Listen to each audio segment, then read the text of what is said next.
A lot of the good work. I mean, again, like, man,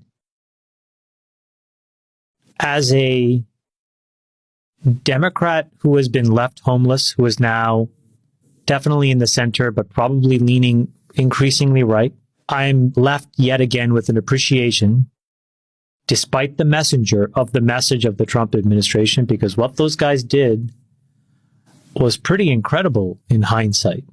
These Abraham Accords, the accords with Israel and the GCC, the almost accord between Israel and Saudi, to really be able to like find a long-lasting peace is just a real example for the world. And those guys did a lot of really good work.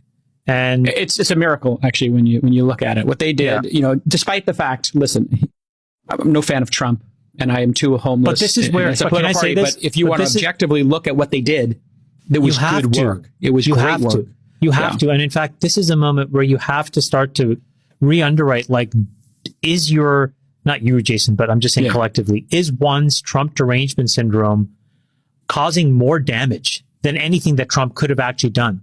And I think the answer is yes, because like it's now causing us to not see that good work and then embrace and extend it. So much of the work that happened in that administration turns out to have been right.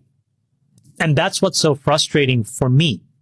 The work on the border wall. We didn't like the messenger, so we killed the message. Turned out it was right. Issuing long-term debt to refinance when rates were at zero. We didn't like the messenger, so we killed the message. A structural peace in the Middle East. We didn't like the messenger, so we killed the message. When are we going to stop shooting ourselves in the foot? And when are we going to actually see and take the time to look past who is saying things and actually listen to them word for word? And this is exactly a moment where you have an opportunity to just stop doing that because the stakes are so high. It's infuriating, actually, quite honestly. It's infuriating to see it. We had this last week on the show when we were talking about reducing spending. Matt Gaetz is not the perfect messenger, but his message was the message we've been talking about, which is, hey, we have to control spending. So I can understand people not liking Matt Gaetz. There's a lot of things to not like about him. I can understand people not liking Trump. And get over it.